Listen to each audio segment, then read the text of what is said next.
दोस्तों नेपाल में इतना ज़्यादा वायलेंस हुआ, इतना ज़्यादा अनसर्टेनिटी थी कि हम लोग तो कभी कल्पना भी नहीं कर सकते थे कि इतनी जल्दी यहाँ पर हमको प्राइम मिनिस्टर देखने को मिल जाएगा। नए प्राइम मिनिस्टर ने शपथ ग्रहण कर ली है और जो पार्लियामेंट था उसका डिसोल्यूशन हुआ था। नेपाल के प्रेसिडेंट रामचंद्र पौडेल ने फ्राइडे को फॉर्मर चीफ जस्टिस, अच्छी बात यह है कि ये कानून की जानकार हैं, इनको पता है कि लोग अधिकार के लिए कैसे लड़ाई लड़ते हैं। चीफ जस्टिस रही हैं, फॉर्मर चीफ जस्टिस रही हैं, भूतपूर्व रिटायर हो चुकी हैं। इनका नाम है सुशीला कार्की। इनको नेपाल की नई प्राइम मिनिस्टर नियुक्त किया है। साथ ही उन्होंने पार्लियामेंट को डिसॉल्व कर दिया है। उन्होंने साथ ही फ्रेश इलेक्शन की तारीख रख दी है 5 मार्च 2026। प्रेसिडेंट ने एमएस कर्की को oath of office and secrecy की शपथ दिलाई, मतलब पद और गोपनीयता की शपथ दिलाई है। प्रेसिडेंट ऑफिस के हिसाब से यदि देखा जाए, पार्लियामेंट डिसोल्यूशन और इलेक्शन की डेट पीएम कर्की की रिकमेंडेशन पर तय हुई है, मतलब प्रधानमंत्री ने ही बताया है कि कब अपन को चुनाव करना चाहिए। सुशीला कर्की की उम्र है 73 साल। नेपाल की पहली महिला चीफ जस्टिस ऑलरेडी से रह चुकी हैं। आज के टाइम में वो नेपाल की पहली महिला प्राइम मिनिस्टर बन रही हैं। अब उम्र इनकी 73 साल है। प्रोटेस्ट कर रहे थे यंग लोग कि हमको यंग ही देश का चलाने वाला व्यक्ति चाहिए। अब जब 73 साल की महिला प्रधानमंत्री बन गई है तो उन लोगों की कितनी ज़्यादा इच्छा पूरी हो पाएगी, ये यहाँ पर क्वेश्चन चिन्ह खड़ा होता है। थर्सडे नाइट से फ्राइडे इवनिंग तक कई हैक्टिक मीटिंग के बाद प्रेसिडेंट ने पार्लियामेंट को डिसॉल्व कर दिया। ये जेनजेड प्रोटेस्टर की एक बहुत बड़ी डिमांड थी। यही आंदोलनकारियों ने 9 सितंबर को केपी शर्मा ओली की सरकार गिरा दी और अब एमएस कर्की जल्दी ही कैबिनेट बनाने वाली हैं, जो कि इलेक्शन तक देश चलाएगी। मतलब अभी ये टेम्पररी है, चुनाव होगा तब पता चलेगा कि कौन बनेगा असल में यहाँ का राजा। जेनजेड प्रोटेस्टर ने एमएस कर्की का नाम एग्री कर लिया था, लेकिन पार्लियामेंट डिसॉल्व करने पर विवाद हो रहा था। यही विवाद उनकी अपॉइंटमेंट प्रोसेस को डिले करता रहा, इसलिए इतना ज़्यादा टाइम लग गया, नहीं तो हो सकता है कि प्रोटेस्ट जल्दी रुक जाता। इसके बाद आप देखेंगे कि प्रेसिडेंट के कंसल्टेशन की बात करी जाती है। प्रेसिडेंट पौडेल ने थर्सडे नाइट से ही एमएस कर्की और लीगल एक्सपर्ट से कई राउंड की बातचीत करी थी। ये आर्मी की मदद से फैसिलिटेड था। कंसर्न ये है कि अगर पार्लियामेंट डिसॉल्व करने से पहले पीएम बना दिया जाए तो नई कैबिनेट बिना किसी अकाउंटेबिलिटी के काम करते रहेगी और यहीं पर फिर डेमोक्रेसी में खतरा पैदा होगा। एमएस कर्की ने प्रोटेस्टर की डिमांड सपोर्ट करी। पार्लियामेंट डिसॉल्व करना ज़रूरी है। प्रोटेस्टर का कहना था कि अगर हाउस डिसॉल्व नहीं हुआ तो वही पुराने पार्टीज अपना कंट्रोल बनाए रखेंगे, इसलिए सबसे पहले पार्लियामेंट को डिसॉल्व किया जाए। ये उनकी डिमांड खुद की रही थी, मतलब जनता की ही डिमांड थी। इसके बाद जो प्रोमिनेंट जेड कैंपेनर हैं सुडान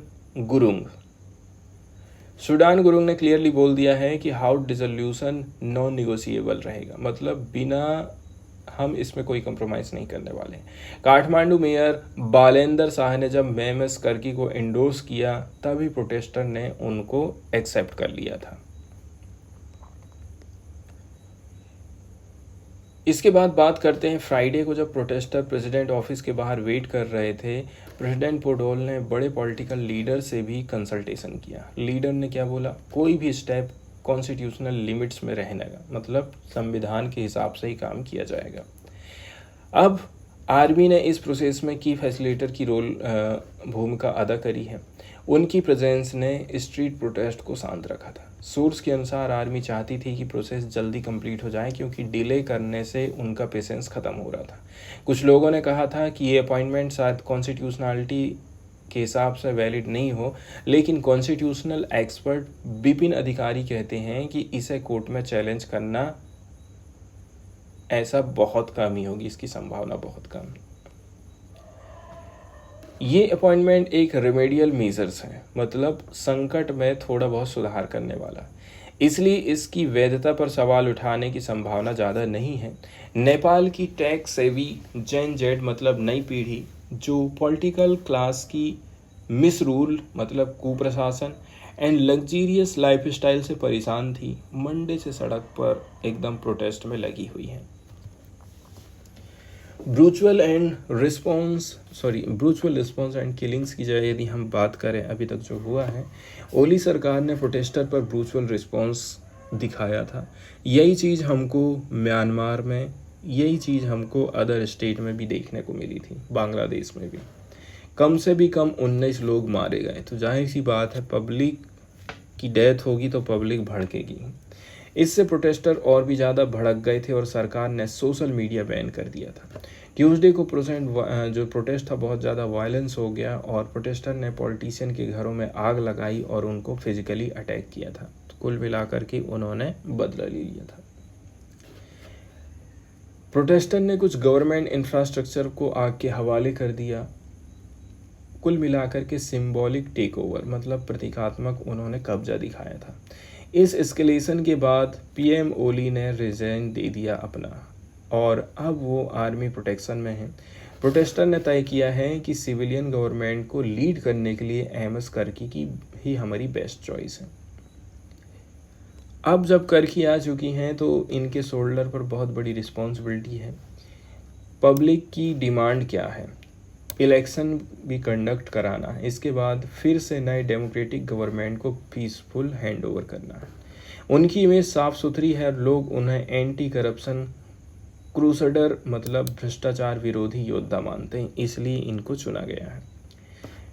यदि हम इनकी लाइफ स्टाइल की बात करें दोस्तों, एजुकेशन इन्होंने पॉलिटिकल साइंस में मास्टर की डिग्री हासिल करी थी बनारस हिंदू यूनिवर्सिटी वाराणसी से। कानून में डिग्री त्रिभुवन यूनिवर्सिटी से एंड अप्रैल 2016 से जुलाई 2016 तक एक्टिंग चीफ जस्टिस रहीं। 11 जुलाई 2016 को चीफ जस्टिस बनी। 7 जून 2017 को इन्होंने रिटायरमेंट ले लिया था। इसके बाद लोकराज बराल, पॉलिटिकल एक्सपर्ट और फॉर्मर एम्बेसडर लोकराज बराल का कहना है कि एमएस कर्की का इलेक्शन वर्तमान कॉन्टेक्स्ट में पूरी तरह से सही है।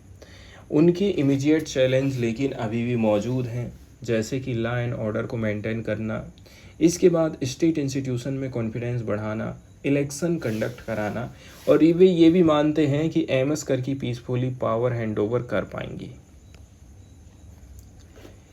इसके बाद top priority of interim government की बात करें तो ऑफिस संभालने के बाद एमएस कर्की को तुरंत कैबिनेट बनाना है और मिनिस्टर अपॉइंट करना है। उनकी गवर्नमेंट की जो टॉप प्रायोरिटी है वो क्या है? इंडिपेंडेंट इन्वेस्टिगेशन, मतलब जो 8 सितंबर को कारनेज जो हुआ उसके लिए कौन जिम्मेदार लोग हैं। क्रिमिनल इन्वेस्टिगेशन भी होगा, जिन्होंने अटैक किया है और आगजनी की है। कॉन्स्टिट्यूशनल रिफॉर्म्स भी देखे जाएंगे, मतलब डेमोक्रेसी और अकाउंटेबिलिटी को स्ट्रॉन्ग करने के लिए ये चीज़ होने वाला है।